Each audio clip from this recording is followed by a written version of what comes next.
Okay, you're good to go.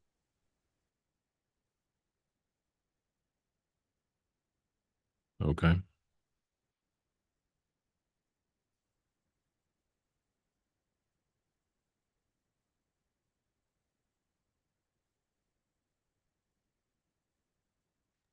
Also, do not forget. Okay, no, no, sorry, my bad. Happy Sabbath, everyone.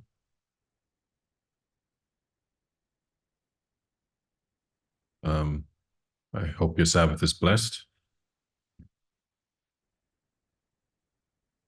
Okay, so today we're going to continue with the study that I started yesterday.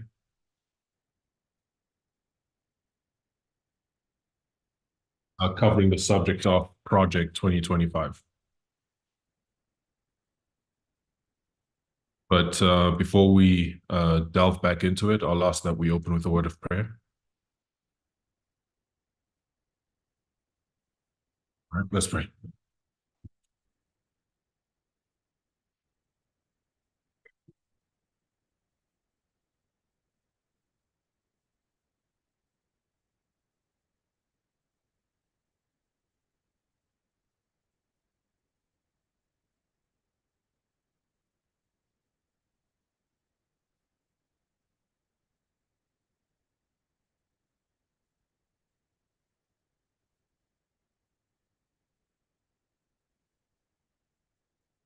Amen.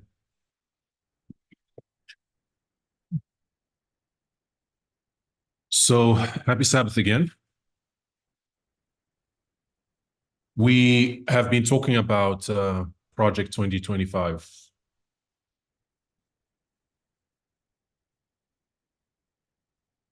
And I guess the logic for considering this study is based on the fact that we understand that we're approaching the Sunday law.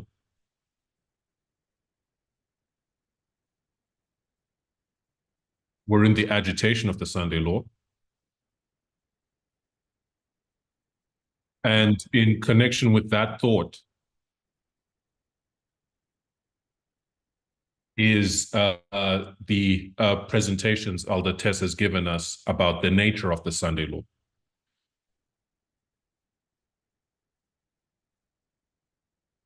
That the testing issue for our time is not the testing issue in our time is not couched in religion per se,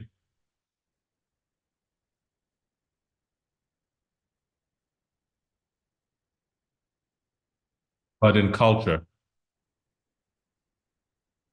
That the patriarchy that is uh, the testing issue that we need to overcome in our time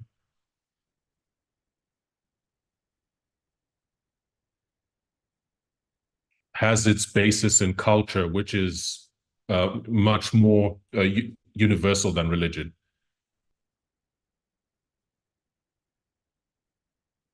or than a given religion.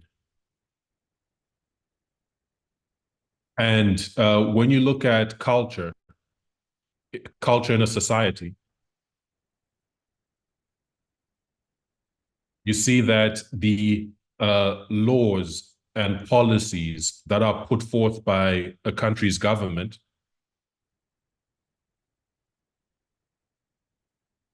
are often a reflection of the culture of the people under that government.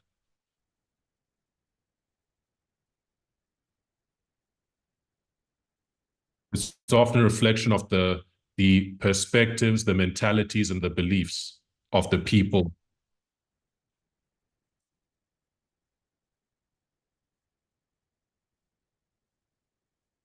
Right. And so when we look at the Sunday law as being patriarchy,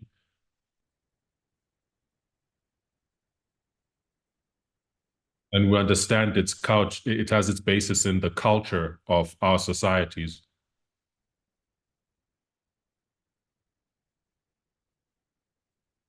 And if the government's laws and policies are a reflection of the culture of the society,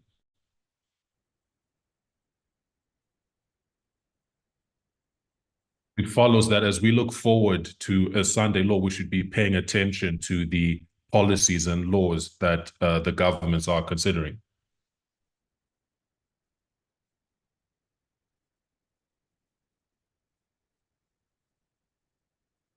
And we identified Project 2025 as a an effort by the American conservatives to lay out their policy agenda for the next Republican president.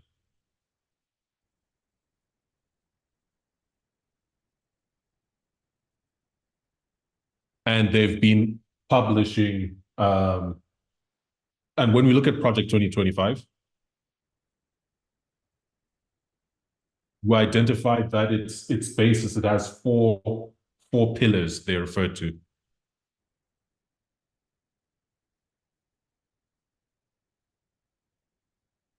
The first is the document called A Mandate for Leadership.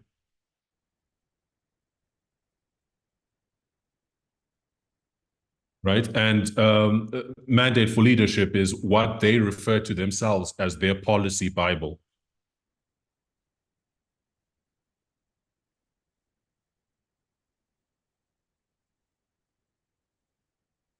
They published one last year. They published them approximately every 4 years in preparation for the next presidential elections.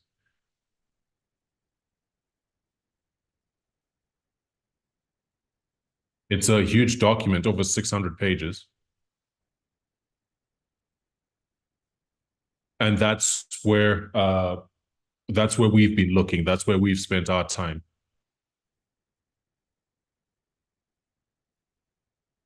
In understanding in understanding their worldview,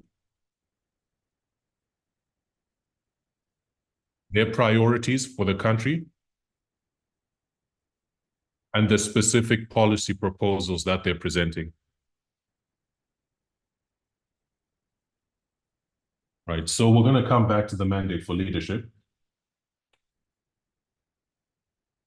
The second pillar is a personal database that the Heritage Foundation has developed.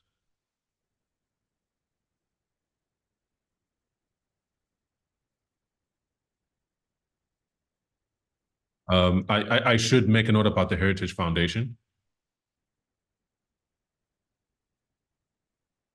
because I somehow missed to say it yesterday, which is that the Heritage Foundation was founded by Paul Weyrich.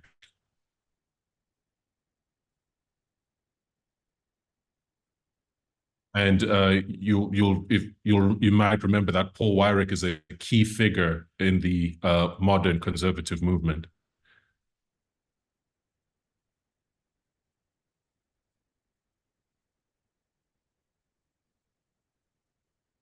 When the Republicans lost on the issue of segregation, when the conservatives lost on the issue of segregation,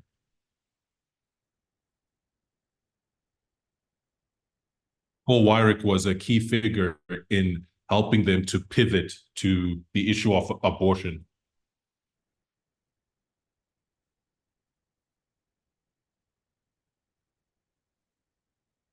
So the Heritage Foundation, they've developed this personnel database. And it's basically a LinkedIn for right-wing ideologues.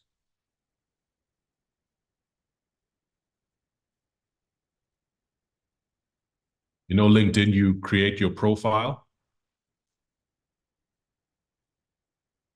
and you list your professional experience.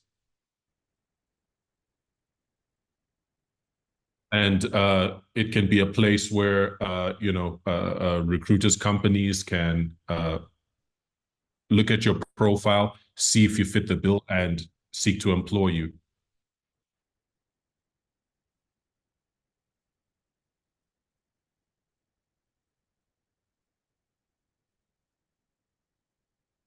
which is what this personnel database is. It's an invitation to all conservative ideologues to come in and create their own profile.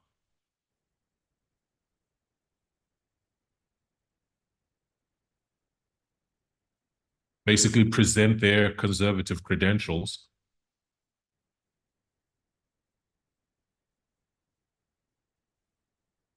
And this database will serve as a pool from which the next Republican administration would draw personnel.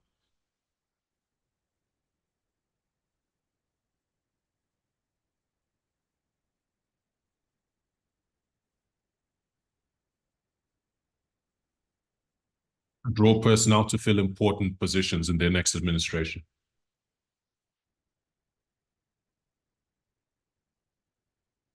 The third pillar is the Presidential Administration Academy. And if the personnel database is like LinkedIn, the Admin Academy is like Coursera.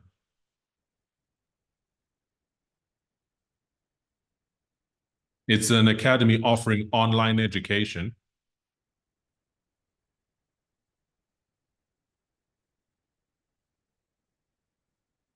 and education delivered through other means. But it's education for the personnel in the database, basically.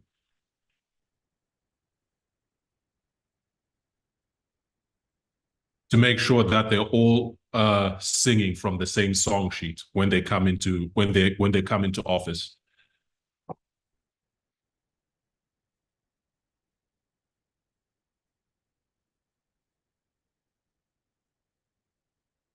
To make sure they're all on the same page. And the fourth pillar is a 180-day playbook.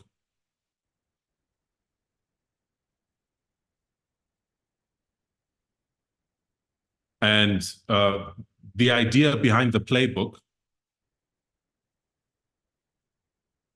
is that it's been observed that the first 100 days or so are a critical period in the life of a new administration.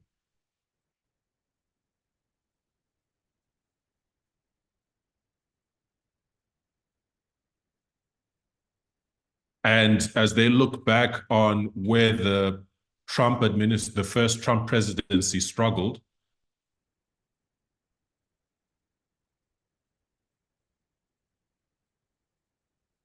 they saw that it was in the first 100 days where Trump struggled to pick up momentum.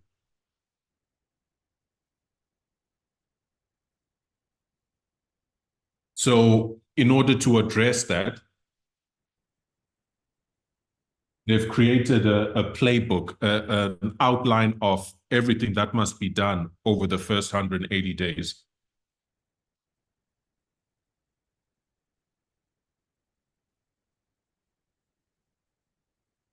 Right. So we discussed these four pillars.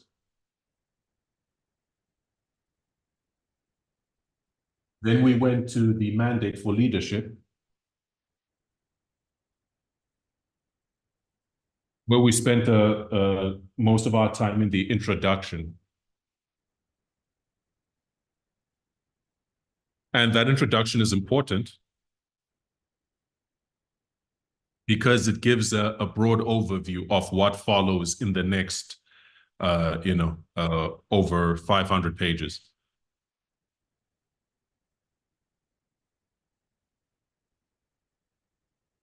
It lays out their worldview and their principles and their policy priorities, the main things that they want to see done.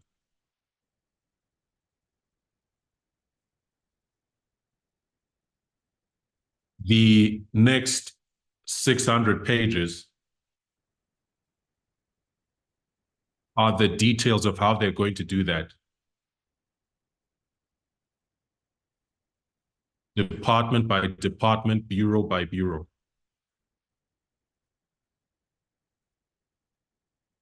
Right. And in that introduction, a number of priorities were identified. There were four broad goals that they laid out.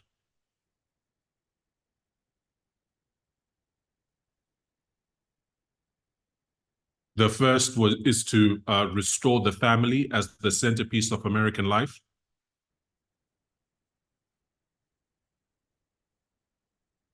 This encompasses a lot of their culture war priorities.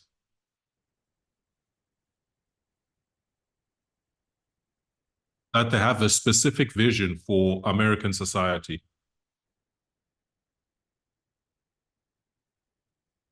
That it's patriarchal, white dominated, and where down to the family unit, right? That traditional sort of a conservative patriarchal perspective as to what the family is supposed to look like.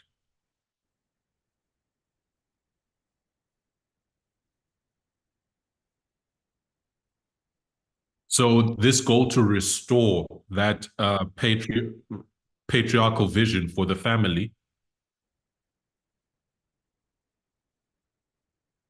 means addressing what they perceive to be threats to that goal.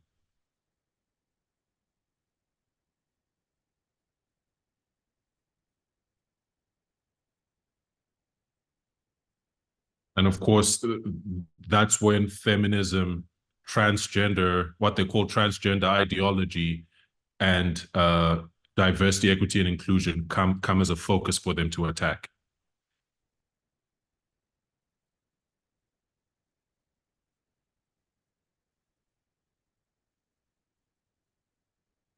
Right. Their second broad goal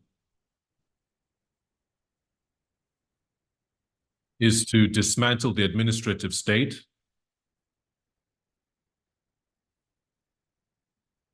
and this encompasses their commitment to small government, what they call small government.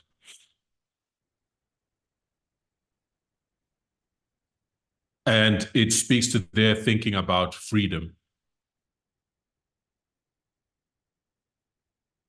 Right, that they believe that that the government has become too bloated,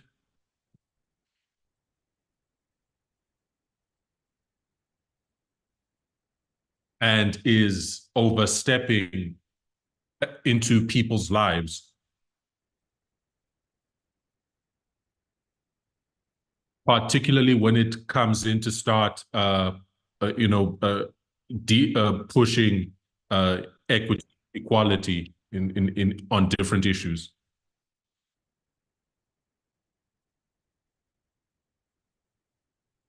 And their goal is to cut down the government.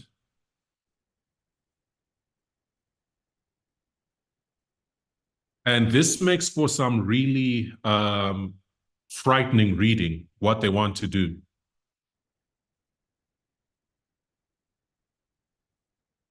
They're proposing the complete shutdown of many departments. We'll go through some of that. The shutdown of many offices, I should say.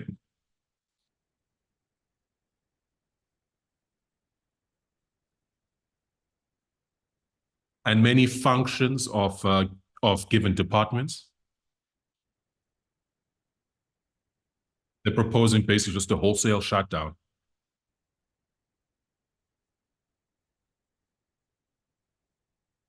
And where a wholesale shutdown cannot be achieved, downsizing,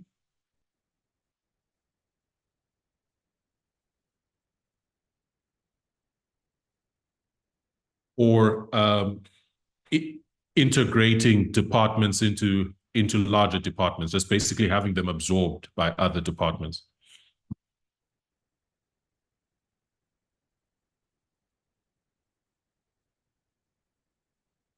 Their third goal is to defend the nation's sovereignty, borders, and bounty against global threats.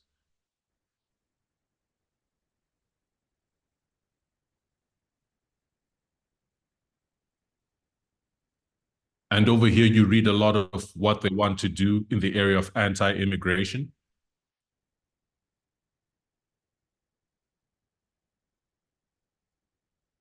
And their foreign policy goals, but they target China in particular.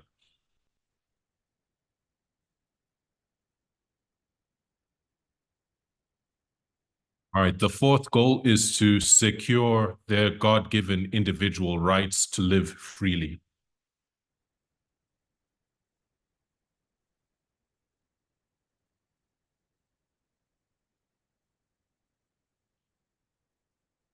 Um, okay, so I'll speak to that as we go.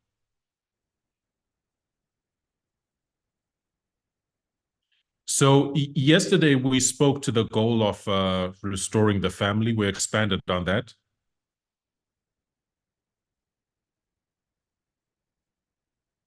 And their commitment, what they want to do in that area is to remove diversity, equity, and inclusion, uh, all gender initiatives, and all programs and language pertaining to reproductive rights.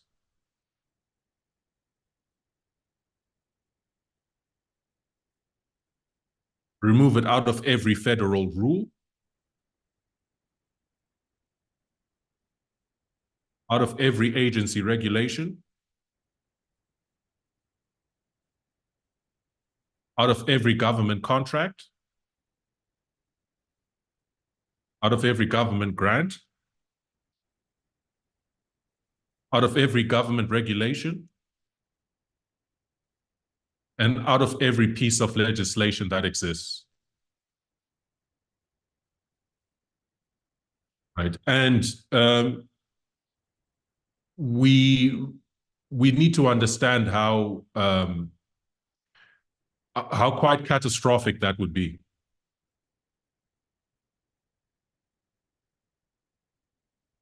Because when you have a patriarchal status quo, which is structurally oppressive of certain vulnerable groups of people, a critical aspect of addressing those oppressions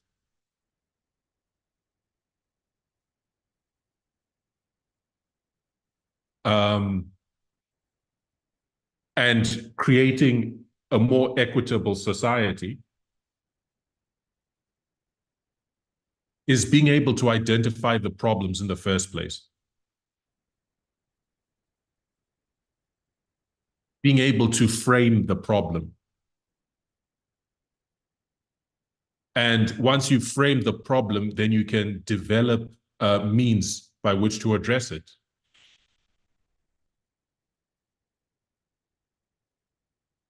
And diversity, equity, and inclusion initiatives are how the problem is framed, and they're the vehicle through which policies are proposed.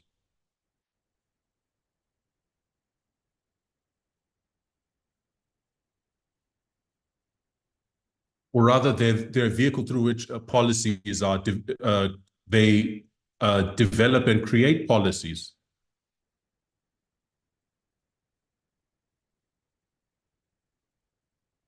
to address those inequities.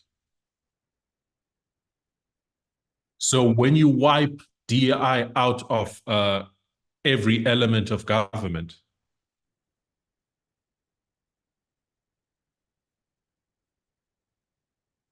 the point where you cannot even mention it, then you are virtually, and you are entrenching the status quo.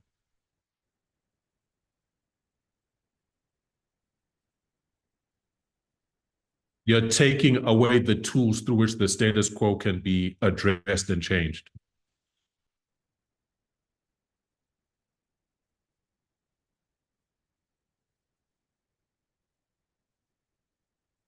All right, and we spoke about their goal to have pornography banned.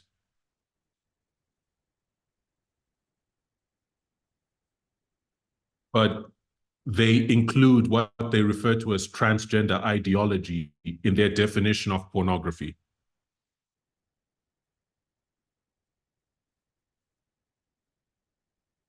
And from their vantage point, books that even teach about transgenderism or minority sexualities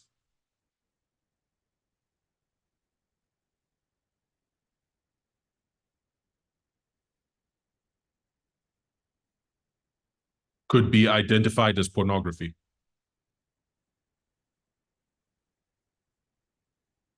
And they're proposing harsh penalties for those who are caught distributing or educating in this line.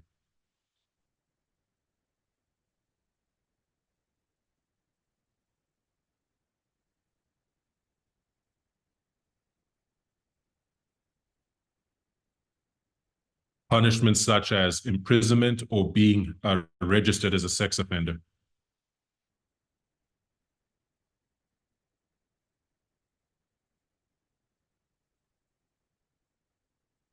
And they also have a major priority around reproductive health for women.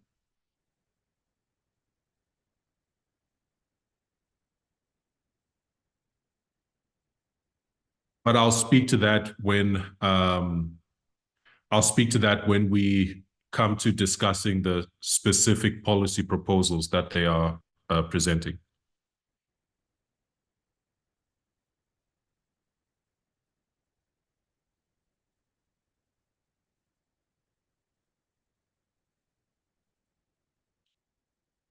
I think that about brings us to where we left off yesterday.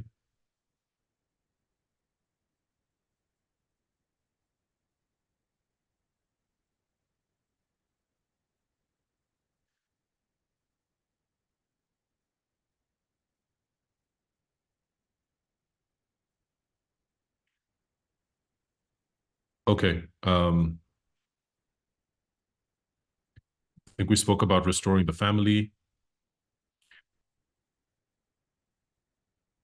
And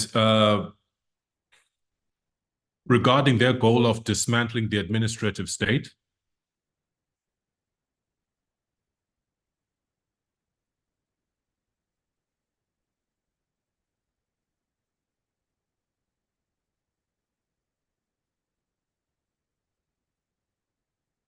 okay, I have a lot of notes and I'm just trying to decide what to leave out.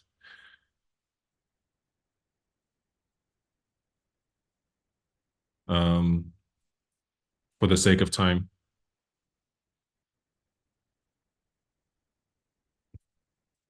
But I think I've spoken I've spoken already to their goals. I've given an overview of their goals.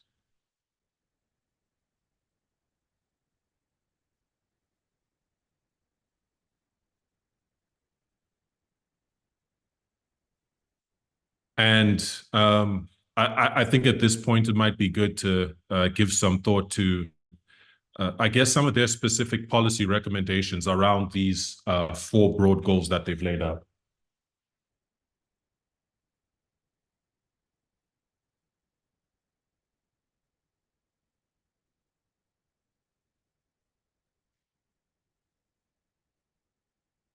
Okay, so when it comes to their the section of the mandate for leadership that is covering their policy recommendations,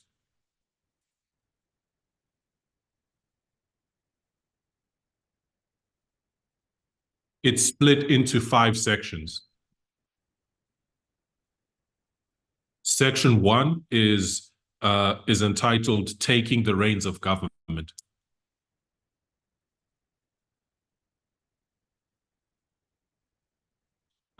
Here you see presented, I guess, their philosophy regarding, I guess, the power of the executive branch.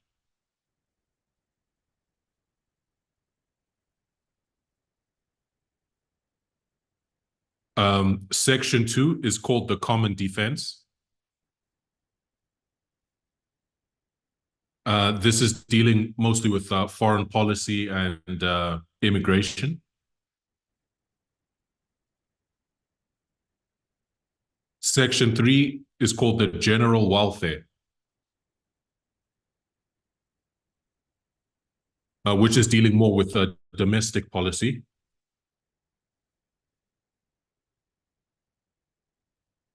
Section 4 is entitled The Economy, which is self-explanatory.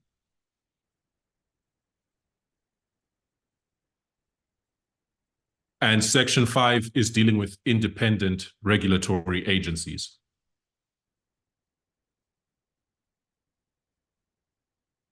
So again, this is an over 600-page document.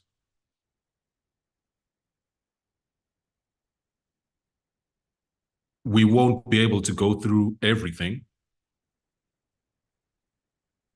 It's something that you'd have to go back and look at in your own time.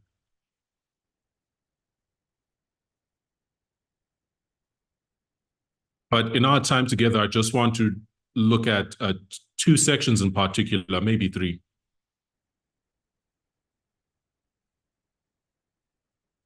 I'll start with the general welfare, which is dealing mostly with domestic policy. And the common defense. And then we'll see if anything can be covered after that.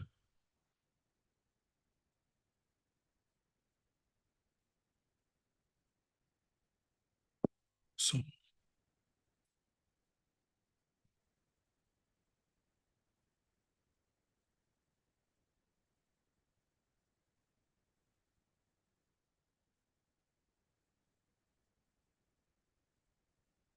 Okay, so looking at the general welfare.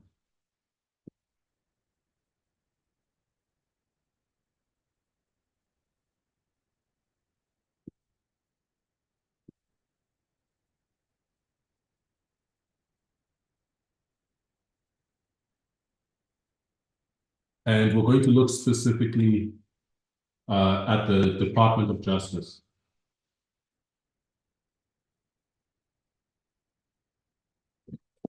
But before coming to the Department of Justice,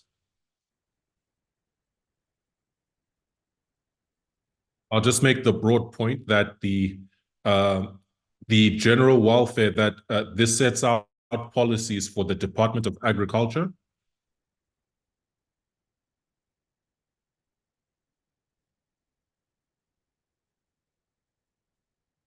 education, energy, the Environmental Protection Agency, Health and Human Services, Housing and Urban Development, the Department of the Interior, the Department of Justice, the Department of Labor, Transportation, and Veterans Affairs. So these are the departments that arguably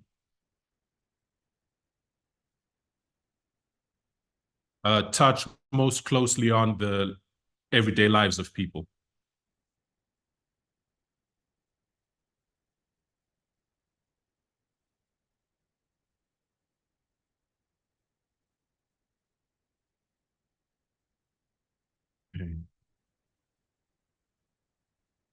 Okay, I said we'd start with Department of Justice. Sorry, it's actually Department of Education. That's first in my notes.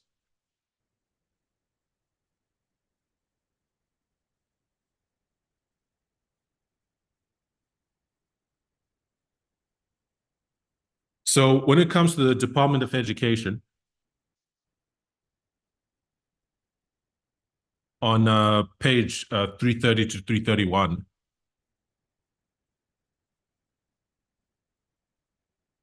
they present a policy pertaining to civil rights data collection.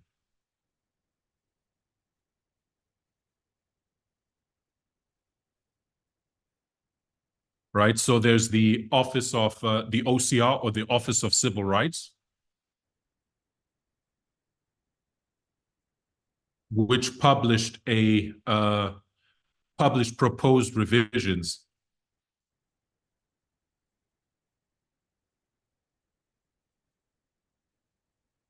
to the OCR. They proposed revisions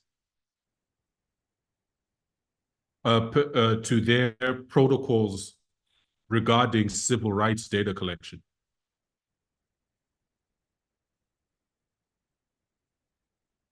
in which they proposed to create and collect data on a new non-binary sex category.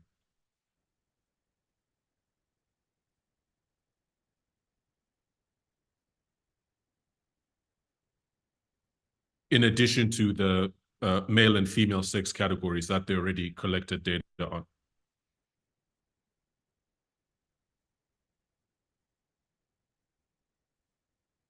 Right. So, of course, you can reason why that's important.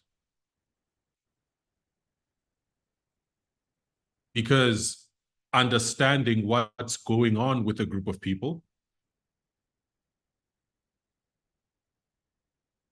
helps you develop a concrete data-based understanding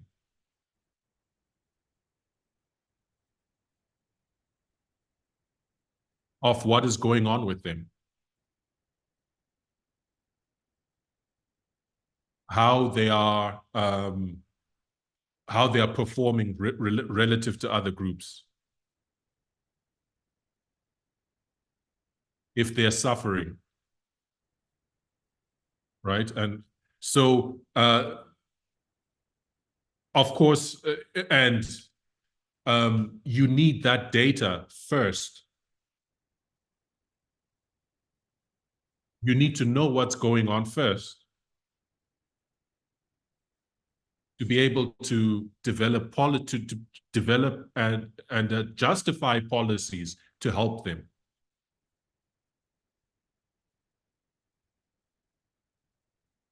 And what they're saying with regards to this is that the new administration must quickly move to rescind these changes.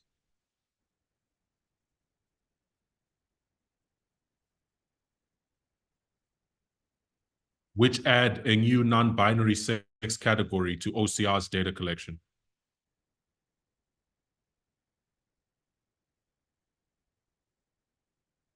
And it should go without saying why it would be important for the Department of Education specifically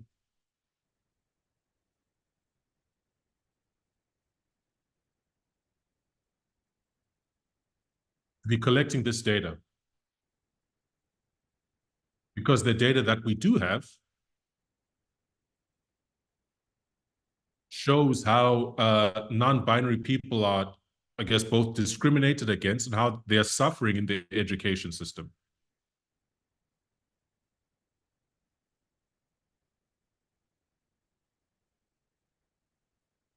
They are proposing to remove the mechanism that points out the issue.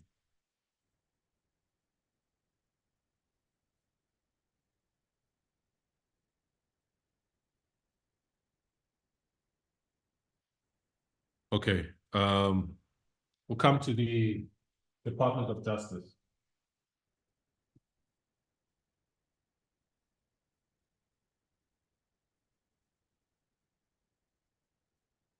So the Department of Justice they're all very important departments. But the Department of Justice is particularly important because it's responsible for law enforcement. It oversees the FBI. the DEA, the ATF, and the US Marshals. The Department of Justice is also responsible for representing the US government in Supreme Court and federal cases.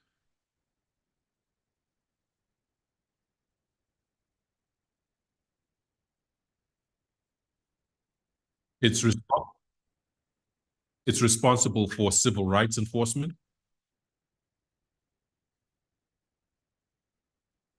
Enforcing laws against discrimination, right? It's responsible for prosecuting federal crimes such as terrorism, organized crime, and cybercrime.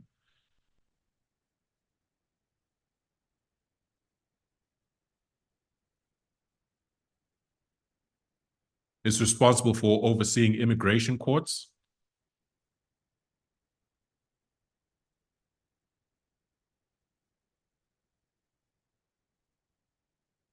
It's responsible for national security. Right. So, and there's more. So we see that the Department of Justice, plays it's very critical.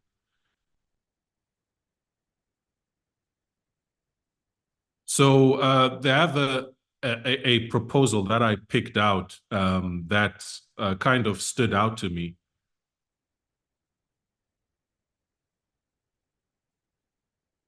Which is that they are proposing to eliminate the 10-year term for the director of the FBI.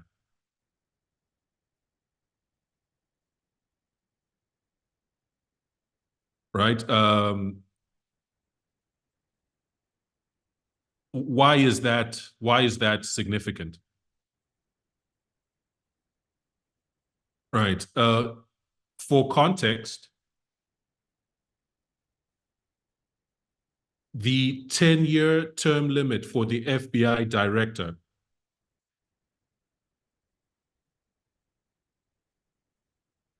was instituted to prevent the sort of unchecked power and lack of accountability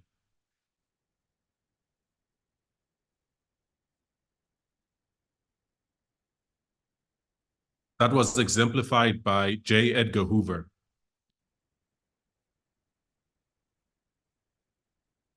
who was in the office for nearly 5 decades.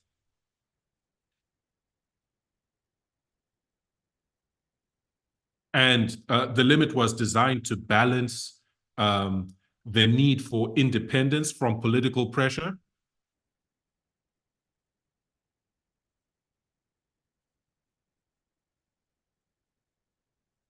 with the need for accountability to ensure that the FBI could function as an independent as an impartial law enforcement body.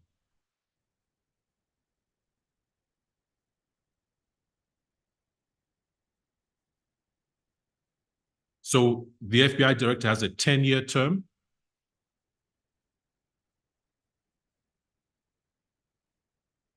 That is independent of the ebbs and flows of political administrations.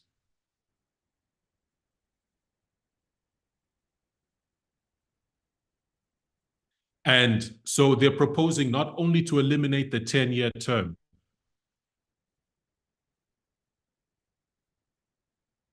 but to make the FBI director directly accountable to the president.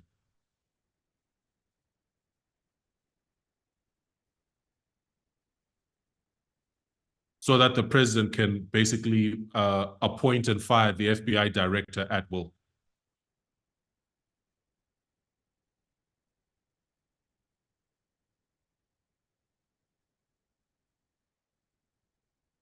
So reading what it says in the document, it says the director of the FBI must remain politically accountable to the president.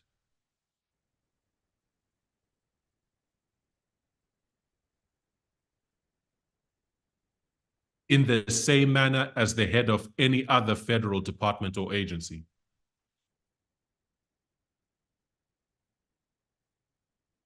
to ensure prompt political accountability,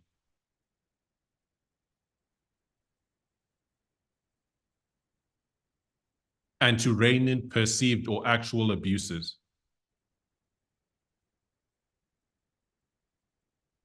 The next conservative administration should seek a legislative change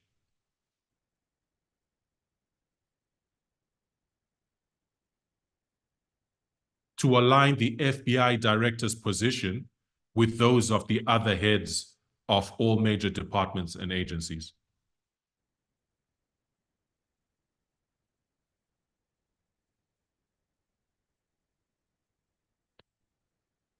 And so this proposal to make the FBI director politically more accountable to the president,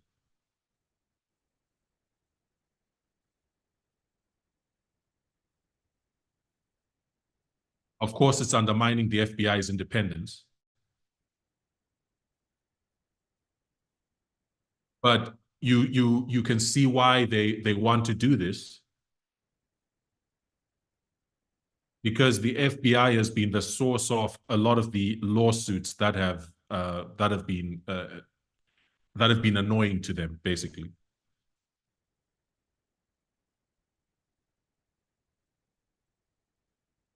So I'll say a bit more about that.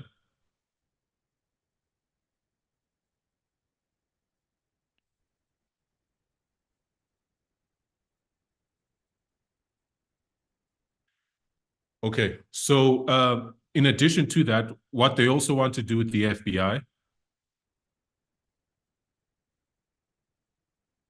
they say they want to streamline the non-law enforcement functions within the FBI.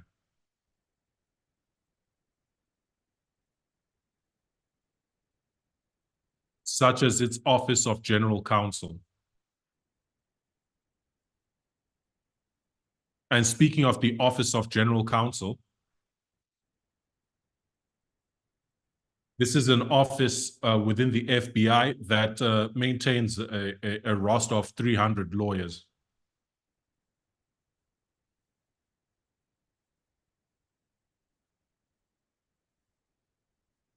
And they want to get rid of the Office of General Counsel.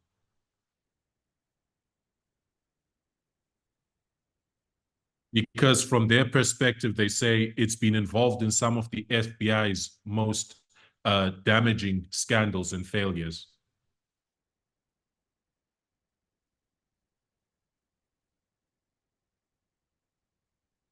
And it becomes telling when you look at what they view as the FBI's failures and scandals.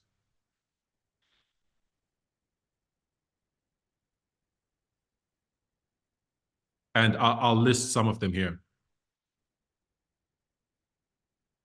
It says, the FBI, knowing that claims of collusion with Russia were false,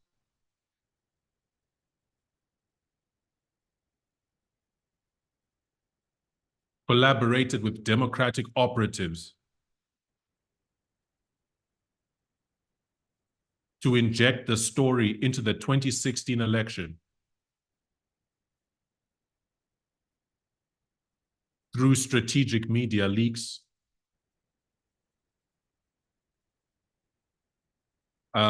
warrant applications, and lies to Congress.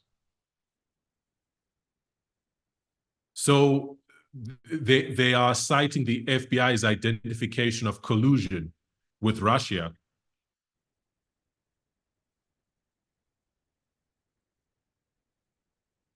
as being the type of thing that they want to, the type of, failure and scandal that the FBI needs to be purged of its ability to do.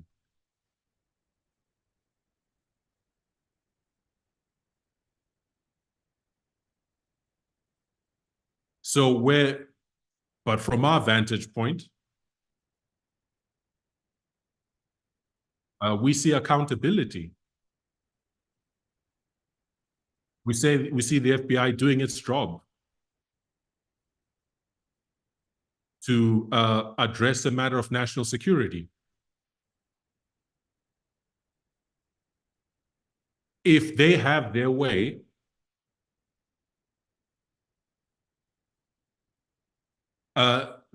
the political interest could trump the national security interest, say, in that situation.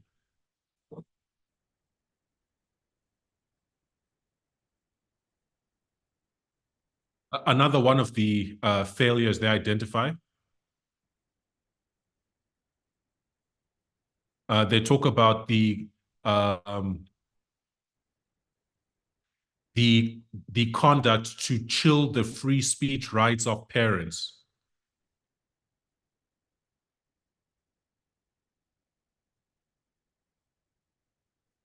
In response to supposed threats against school boards.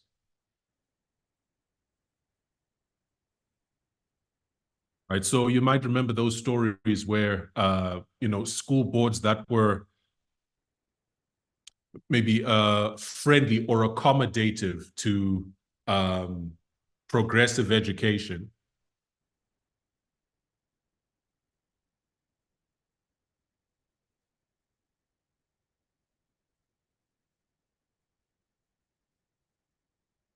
that were open to teaching on sexuality and anti-racism, and so on.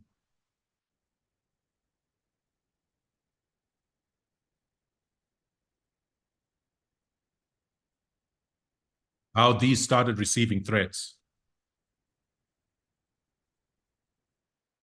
And the Department of Justice, the FBI in particular, sort of worked to address those threats.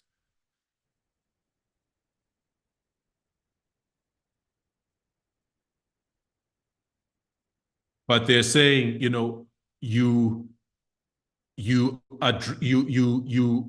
chilled the free speech rights of people who didn't agree with that, with the decisions those school boards were making.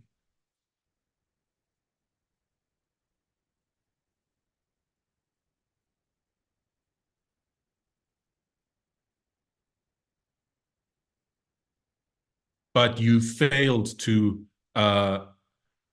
protect the rights of Americans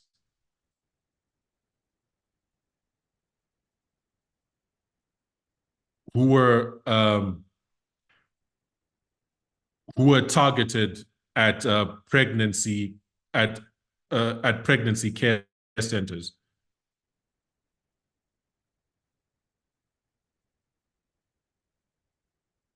Now you may know what those pregnancy care centers are.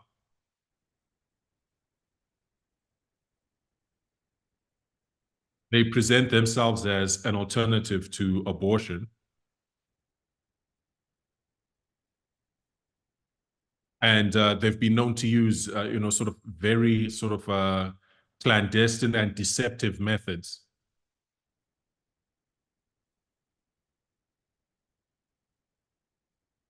to lure women seeking abortions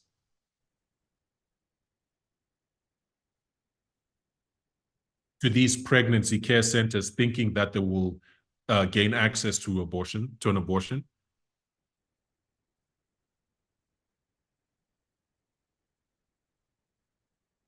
And then proceed to guilt them and use forms of psychological manipulation to try to persuade them against getting an abortion.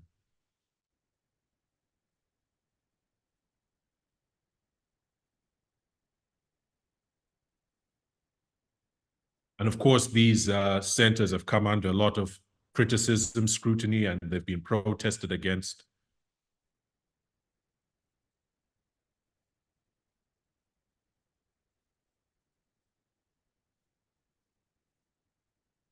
And they're saying to the FBI, well, you failed to protect the pregnancy care centers.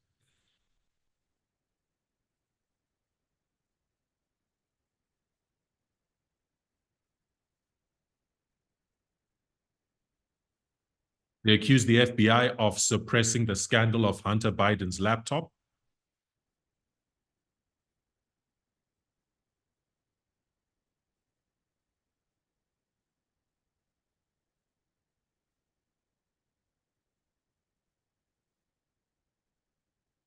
And they accuse the Department of Justice that they say basically that they sued multiple states regarding their efforts to enhance election integrity.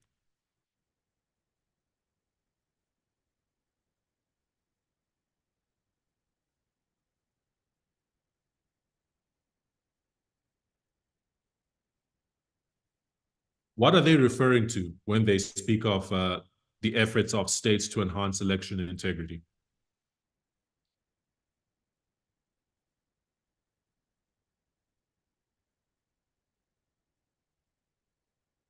You may recall both in the lead up and in the aftermath of the last presidential election,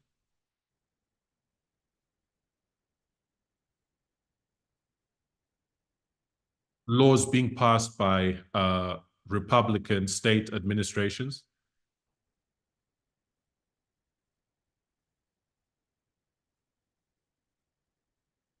which made it harder for minorities, specifically Black people, to vote.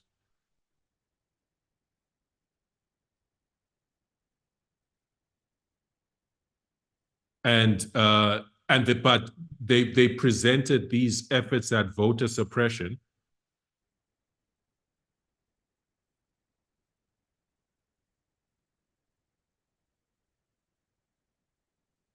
as saying they just want to enhance the integrity of elections.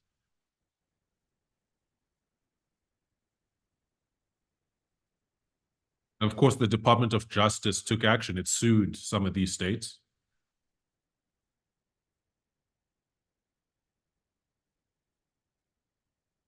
And this is the type of thing that they want to, this is what they're identifying as some of the failures and scandals of the Department of Justice.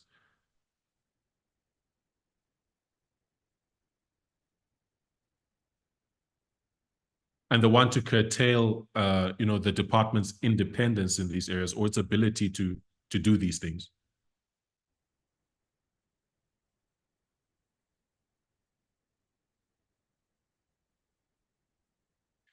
Also, in connection with the Department of Justice, they say they want to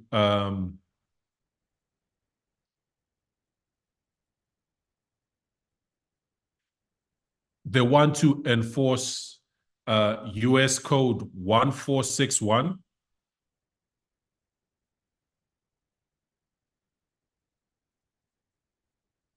and 1462 against providers and distributors of abortion pills that use the mail.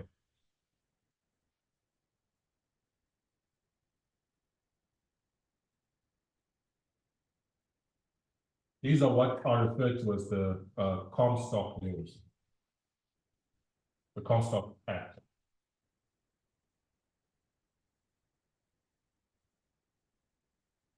Comstock Act.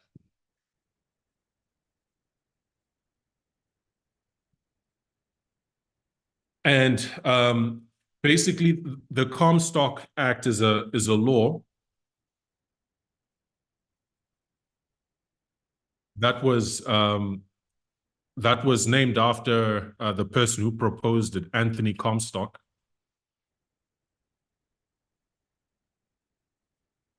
In 1873. And it's an anti-obscenity law that made it illegal to use the mail system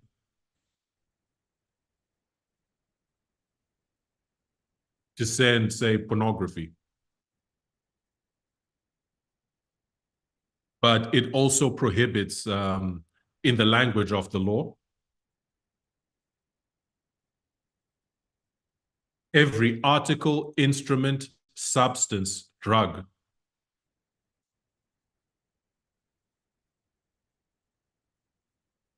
medicine, or thing which is advertised or described in a manner calculated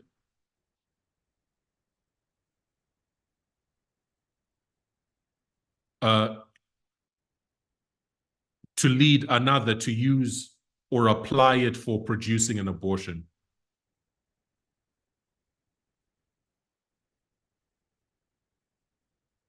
So basically, abortion medication cannot be transported, cannot be sent to people using the mail system. That's criminal.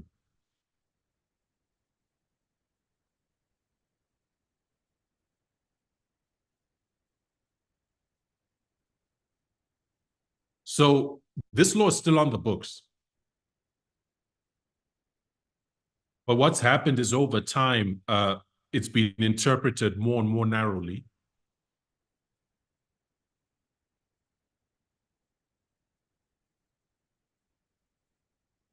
And then, of course, you have Roe v. Wade in 1973, which basically made the Comstock laws which basically nullified, I'll use that term, it's maybe not the correct legal term,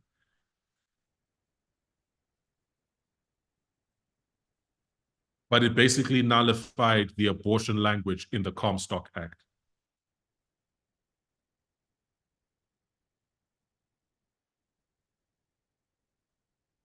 Right, but now with Roe v. Wade gone, right, Project 2025, they want the Department of Justice to enforce this old law, this Comstock law.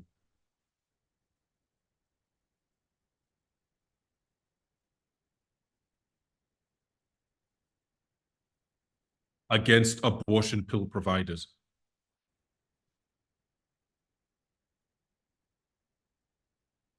So this is a very prominent and concerning thing. You may have read of their attempts to revive the Comstock Act in the news.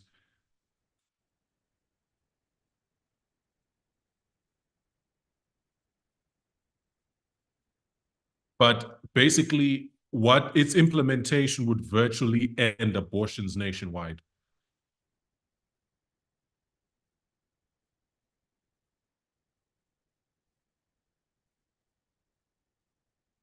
Rather, abortions will still happen.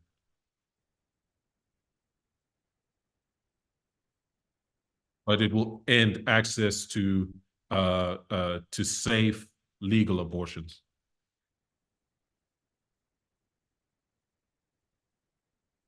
Right. And another worrying concern is that the Comstock Act has a 5-year statute of limitations.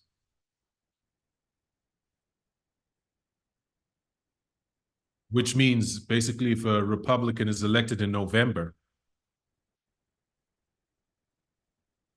they could retroactively prosecute violations against their ban on abortion pill trafficking.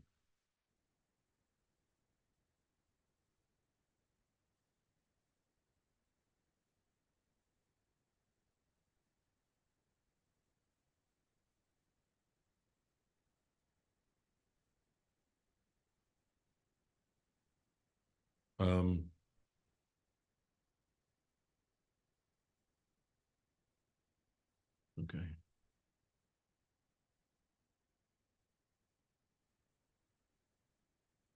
Okay, I'll take another point from the Department of Justice.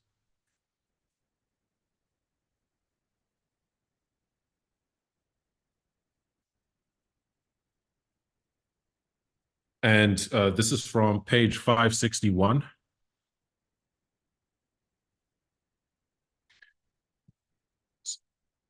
They're saying they want to ensure that the Department of Justice spearheads an initiative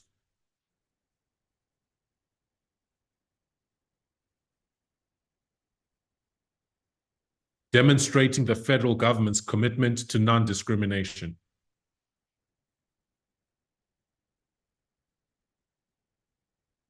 The department should also lead a whole-of-government recommitment to non-discrimination.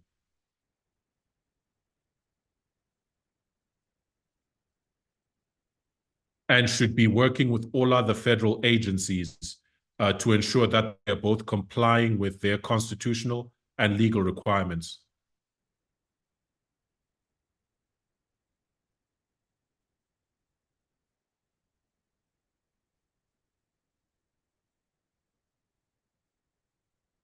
They say this will require particularly close coordination with several key agencies.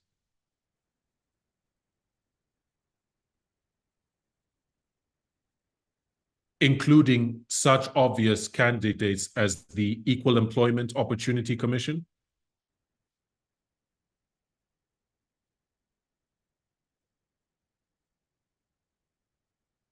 the Departments of Defense and Education,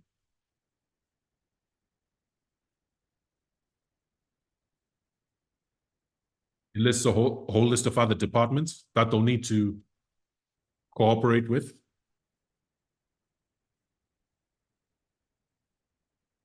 And they also want to make sure that there's all federal contractors are adhering to their commitment to non-discrimination.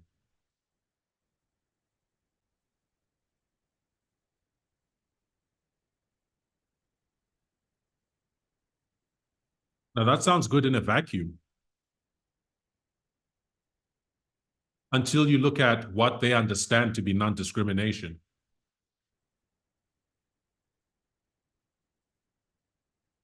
From their vantage point, I'm going to paraphrase, but basically they have a commitment to a colorblind society and administration.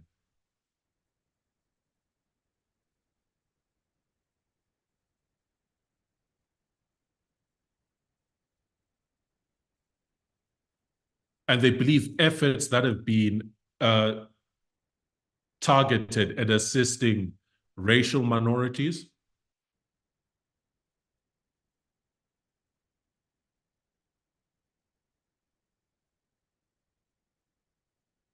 women, and sexual minorities, that from the perspective of their colorblind ideal,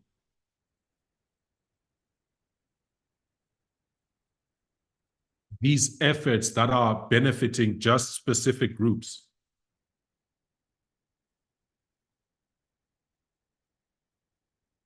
are discrimination, and they should be done away with. Right. So they want to do away with all affirmative action. And they want a robust cross-agency effort to remove all DEI and affirmative action initiatives.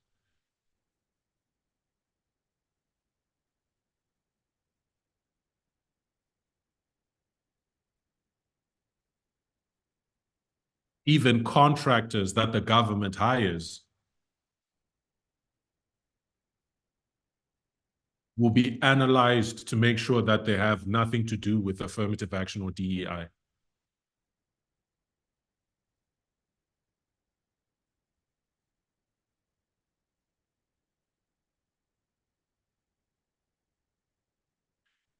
And I think you can reason how much of a setback and a disaster that would be.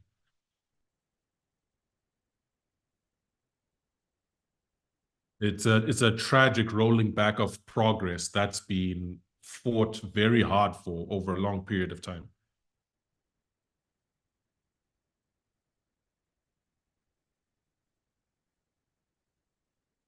And they aim to reverse it very quickly and thoroughly.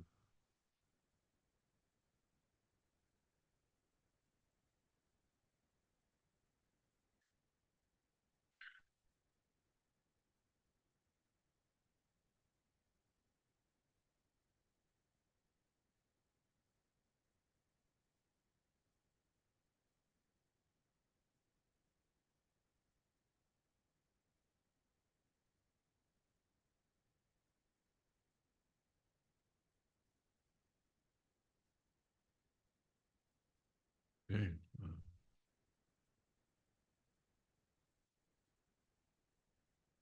Trying to see what I can round off with.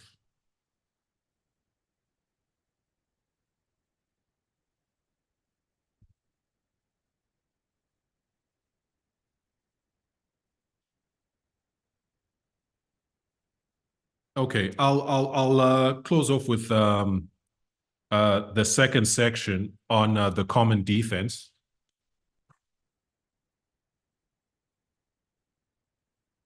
And I'll just go through this quickly.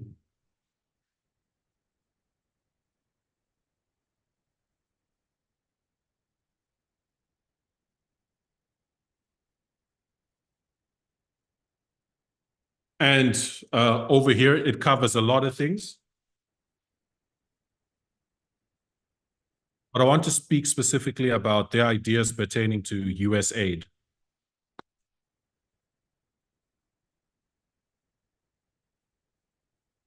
Because US aid is more outward looking. It's more a foreign policy oriented office.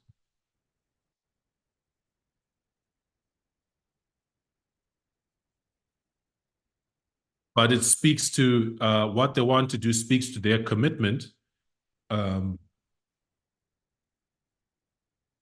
to, basically export their ideology and principles as far as possible.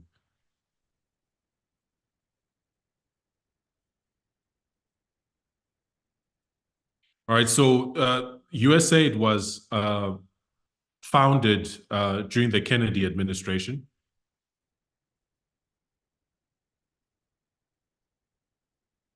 to promote America's foreign policy and security and national interests.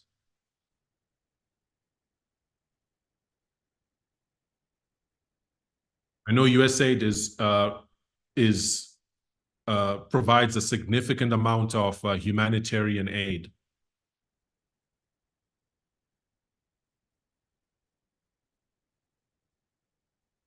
To to other countries, other governments. Right. And they accuse Biden of having deformed the agency by treating it as a global platform to pursue a divisive political and cultural agenda.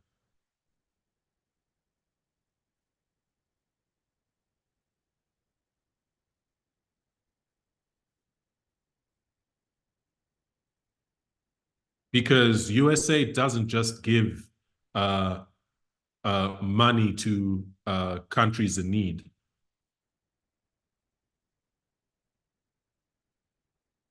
In connection with their aid, and sometimes as a condition of receiving the aid,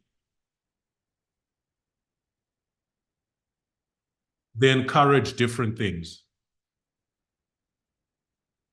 such as adherence to human rights conventions, women's rights, promoting and respecting women's rights, uh, not persecuting people in the LGBTQ community,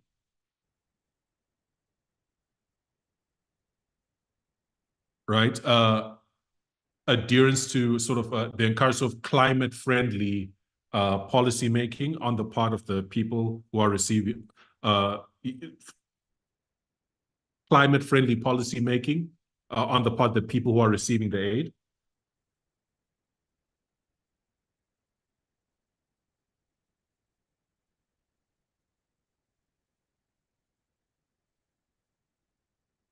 But the Project 2025 frames it as basically that they've attached aid to their radical cultural agenda.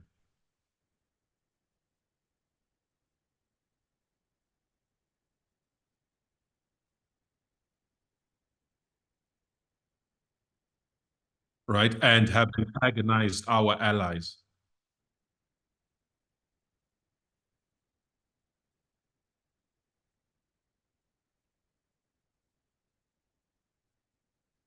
But this is something because you have to think who have they antagonized?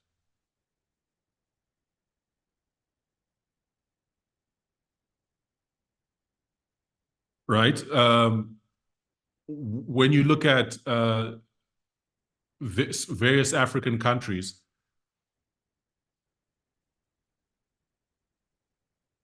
right? Something that has been a point of grievance with a lot of less than democratic regimes.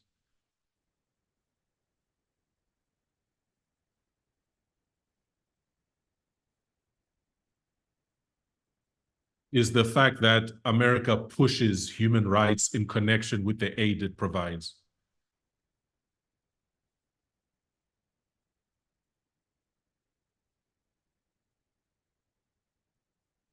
And will cancel and withhold aid when a country decides to pass a law saying they're going to imprison gay people.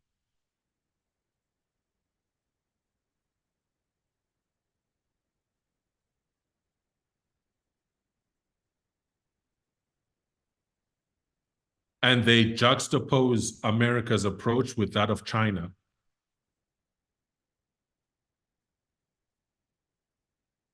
who they say China's not here to lecture us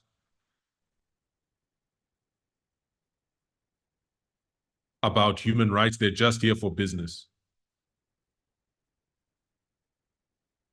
Because China turns a blind eye to whatever's going on with the country that they're working with in the area of human rights.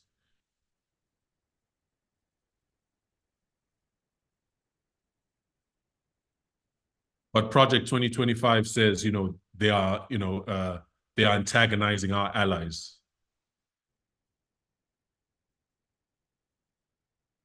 And hurting America's interests.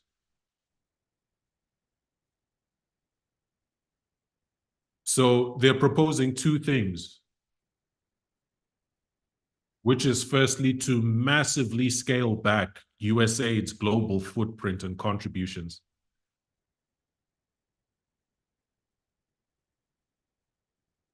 This is in line with Trump's sort of America First approach.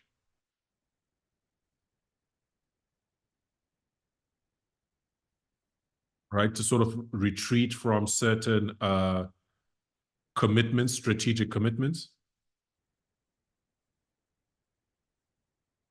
And they want to do with USAID what they want to do with the Department of Justice.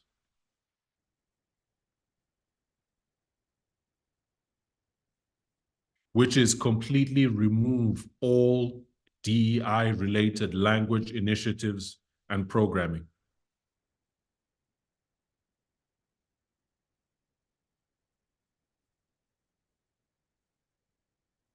And even, remove things like it's sort of gendered aid when they provide, aid for, sorry, let me get the language here.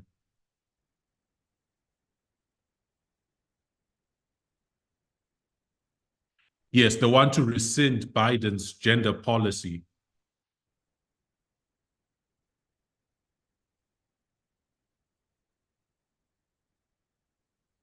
Which has informed the type of initiatives that USAID promotes in other, provides aid for.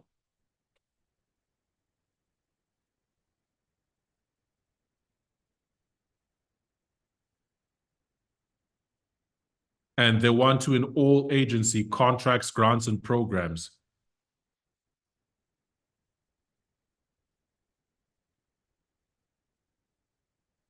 to end all to remove all programming that include the terms gender equality, or gender equity.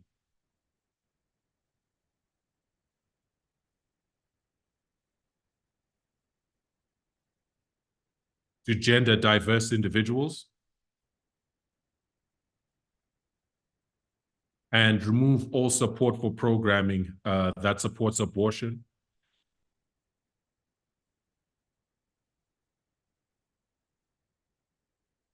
And they also want to increase USAID's collaboration with faith-based organizations.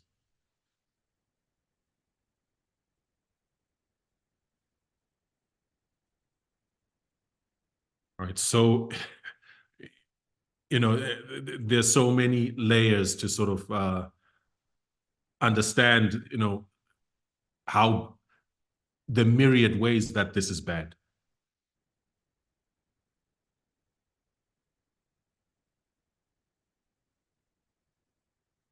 I don't have time to go through my analysis, but I guess that, honestly, that, that this is one way in which what they are proposing for America will spill over and affect other countries.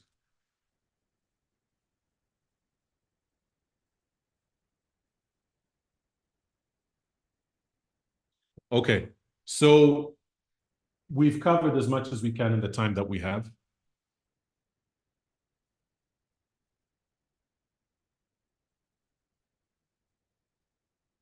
I hope what we've covered does encourage you to go and look at it.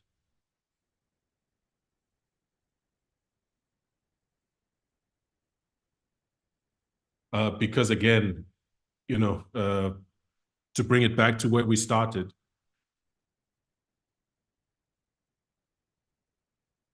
the speaking of a nation is the action of its legislative and judicial authorities.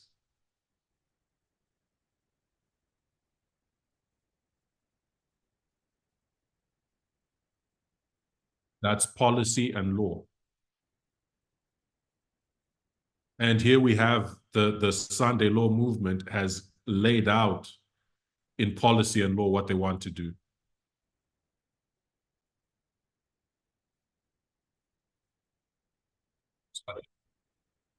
So I think as we continue to track towards the Sunday Law, it's important that we know what they want to do and what it looks like.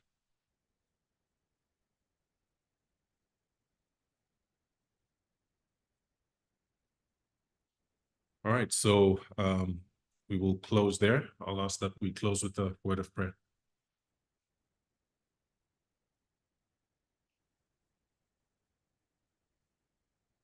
Lord in heaven, we thank you for your word. We thank you that you've not left us without light.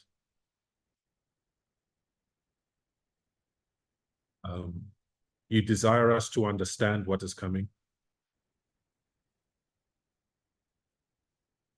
And Lord, may you help us today to make our calling and election sure.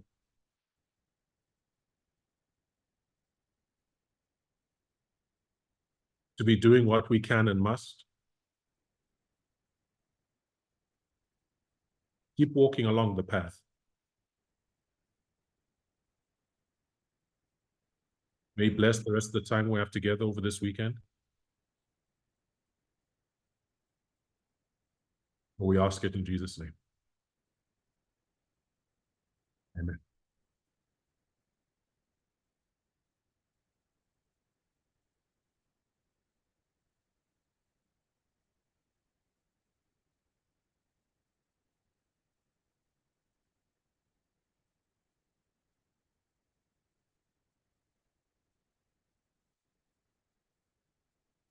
Thank you very much, Elder Tabo.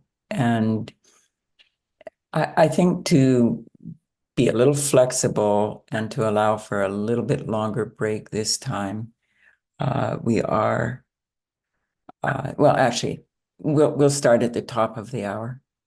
It's fairly short breaks, I know, but at the same time, to keep everybody's Sabbath and their day together, and so that we don't go overtime at the other end of it too long. So top of the hour, remember we have to log back in once this Zoom has ended, and we hope that you will stand by, stay ready to take in Katya's study, the last one for today. Thank you so much.